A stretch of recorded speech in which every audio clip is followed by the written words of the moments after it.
Os 50 anos do golpe militar, esse é o tema do programa Direito e Literatura de hoje. Estamos de volta para mais um bloco para discussão sobre isso.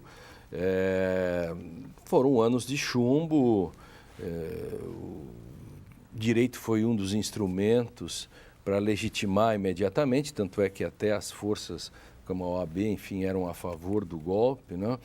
E os livros que vocês trouxeram, de certo modo, os desaparecimentos que tratam no CA, o problema do envolvimento, a guerrilha, os civis apoiando o golpe, né, professor Bolzan, essa questão de como o direito fez o papel sujo.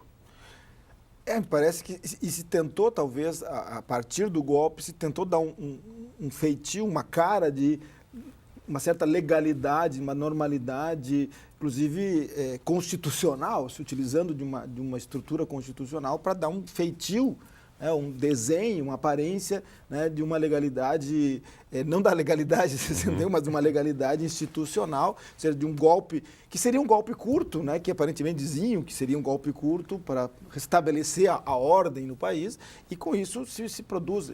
E depois é todo um desvio muito mais autoritário na sequência, baseado em atos institucionais, ou seja, sempre o formato jurídico legal da estrutura do golpe, que foi ao longo de todo o tempo. Inclusive um golpe dentro do golpe que é 69, ou seja, com uma Constituição, uma emenda que na realidade é uma nova Constituição. Claro, e com base no AI-5 que é redigido pelo ministro da Justiça, Luiz Antônio da Gama e Silva, sim, que era professor da USP, Largo São Francisco. Né? O Largo São Francisco, histórico Largo de São Francisco, né? Todas essas coisas. Veja como que o Sérgio dizia, não dá para vitimar muito, porque a questão é muito mais difícil saber quem era a favor, a não ser os personagens que era da CGT, a Frente Parlamentar e todos, e o resto da sociedade, de certo modo, né, Heloísa, estavam...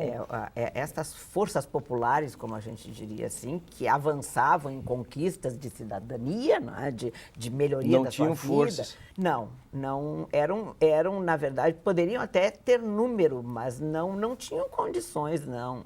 Essa história de que quem muda, quem faz revolução é o povo, não sei não. Quem sustenta a revolução, eu sei bem que não é o povo, né? O povo estava lá perdendo, essa coisa que veio lá da Revolução Francesa, de que o povo faz, tá bem, o povo até pode fazer uma derrubada de uma ou de outra coisa, mas são os grandes empresários que vão sustentar para um lado ou para outro. É esta questão mais instituída que vão, fomentando sim, até a torturas, e hoje há relatos, claro, né? E consta até que um grande jornal para essa Folha emprestava seus carros para carregar. Isso ou é seja, fato histórico. Foram coniventes, se não foram se não estiveram na frente, se não instigaram, não disseram não. E isto fica muito claro. E depois a gente pode, na sequência, quando a resistência passou para a luta armada. Claro. A nossa ditadura, Sérgio, se conta muito essas coisas no Brasil hoje, né? Se ela foi mais branda ou não, se isso tem algum sentido. Até houve um editorial, acho que da Folha, da dita branda em vez de ditadura. Como é que você vê isso? Houve, na verdade, dois estágios, né? Isso é preciso reconhecer, eu digo em termos da relação de liberdade de expressão. Porque, de fato, o que aconteceu? O grupo, que seria um grupo mais radicalizado de direita, que, na verdade, começa o golpe, né? O general Olímpio Mourão, ele logo foi defenestrado, ele não ficou no poder, né? E assumiu o Castelo Branco. Por exemplo, até 68, há uma relativa liberdade de expressão nos meios de comunicação, né? Na imprensa. Você vê aqueles famosos artigos do Carlos Heitor Coni contra o sistema. Coni, que era um alienado, não se interessava por política, que passou a fustigar. A censura, ela atinge pouco ainda, né? Uma censura no campo artístico. Quer dizer, o controle era o controle mais da vida sindical e até havia uma certa flexibilização, né? Porque não houve reação. Essa é a questão. Se tivesse havido a reação, naturalmente teríamos tido uma sangueira, exemplo do que ocorreu na Argentina, porque a reação determina muito, né? Aquilo... além disso, havia um grupo de militares que eram os grandes da ESG, né? E que eles eram autoritários, mas eu não digo que fossem propriamente sanguinários ou fascistas. Muitos deles tinham até lutado na Segunda Guerra Mundial contra os fascistas. Seria até uma incorreção histórica, assim, designá-los. O que se imaginava, eu acho assim, que a classe média, os empresários, principalmente os políticos, porque há que convir o seguinte, a prova de que esse golpe não é um golpe de uma pequena elite militar, uma pequena elite prussiana, né, Luiz, é o fato seguinte, os grandes partidos, o PSD, o DN, tradicionalmente rivais, apoiaram quase que unanimemente. Pediam no Congresso antes. E apoiaram, e eles eram a tradução. O Congresso é a tradução da opinião pública. Eu também penso a mesma coisa. Poderíamos pegar a metáfora ou alegoria que faz o Hélio Gaspari, de que no início um advogado precisaria 4 colhões, depois 18, e depois, no final, só 2 bastavam nesse processo todo. Né? Na evolução, quer dizer, há um início, há um recrudescimento e há uma detente no final. Eu queria só pontuar uma questão aqui, assim, por uma questão de princípios. Eu acho que se é ditadura, não existe ditadura branda. Eu também acho isso. Eu acho que essa discussão... De princípio, eu acho que a gente pode... Mas tem um historiador não dá para adjetivar. é como a tortura também não pode ser adjetivada. Não. Ela é um substantivo plenipotenciário. E até porque se houve um aprofundamento do golpe ou não, mas a continuidade dos atores, os atores estavam ali. E eu acho que o que é interessante é que é um golpe contra uma legalidade institucional, ou seja, contra um presidente eleito, contra uma política de Estado, que eram as grandes reformas de base que o Jango pretendia fazer. E vejam, Jango não era um cara vindo das bases populares, né? Era um grande da burguesia, se é que a gente puder. É bom sempre lembrar, eu quero lembrar para o nosso telespectador, e peço socorro do Bolzan, uma das coisas que o AI-5 fez, que em 13 de dezembro de 1968, foi o ato jurídico mais complexo e completo que já foi feito, porque ele trazia todo o arcabouço para o autoritarismo, para a ditadura, e embaixo dizia, no último artigo, no 11, todos os atos decorrentes desse ato são insuscetíveis de apreciação pelo Poder Judiciário.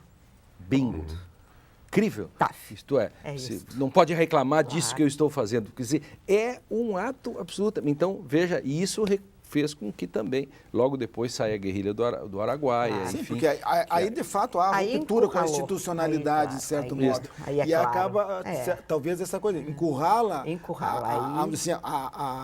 a oposição, e aí um viés dessa oposição acaba indo para a guerrilha, outro acaba sendo, vai para o exílio.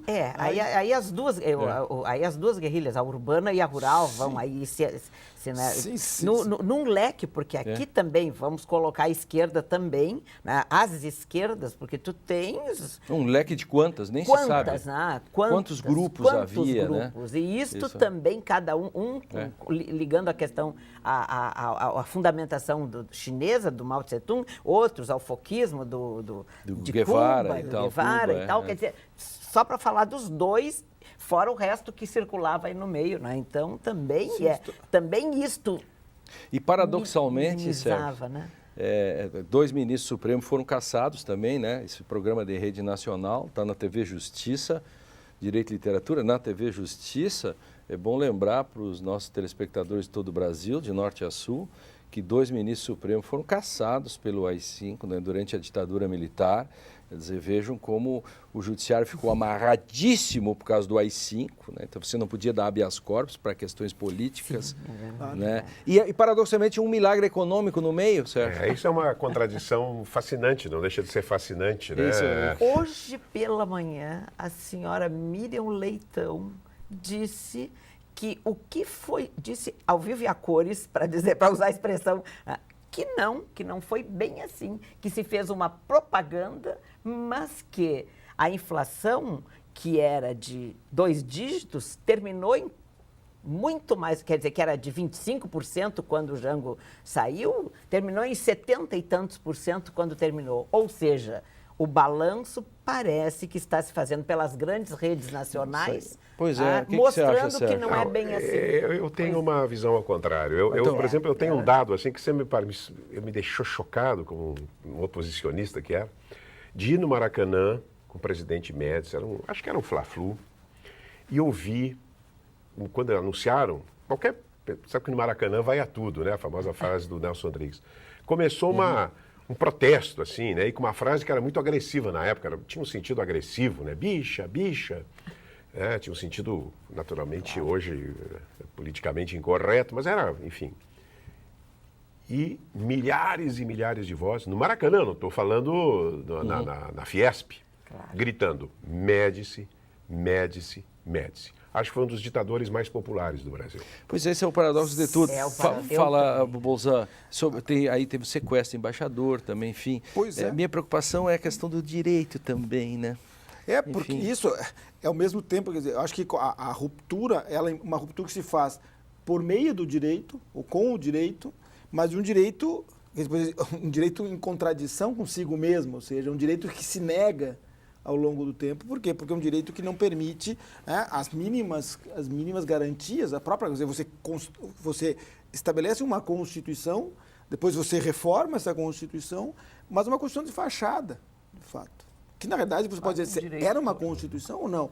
E, ao mesmo tempo, você inviabiliza que você se utilize daqueles instrumentos que, eventualmente, estavam presentes nessa Constituição de fachada para poder proteger contra atitudes que eram tomadas pelo próprio Estado, né? Nesse sentido, esse Estado revolucionário, E a saída, golpista, ditatorial. Né? Esta Constituição é convocada com uma emenda na Constituição dos militares. Claro, e aí vem o que depois... Outra questão paradoxal. O Ulisses, na promulgação da Constituição de 88, vai chamar a Constituição dos Três Patetas, né?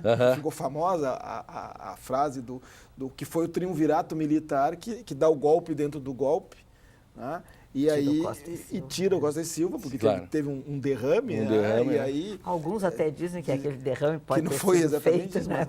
Mas aí veio o triunvirato, né? Que depois o Ulisses cria esse mar dos Três Patetas e se transforma. Não posso deixar de começar o próximo bloco com a frase do então ministro Passarinho, disse assim, as favas dos escrúpulos. Vamos agora para um rápido intervalo. No último bloco do programa, a gente continua a discussão, 50 anos do golpe militar. Fique com a gente, sem golpe nenhum, já voltamos.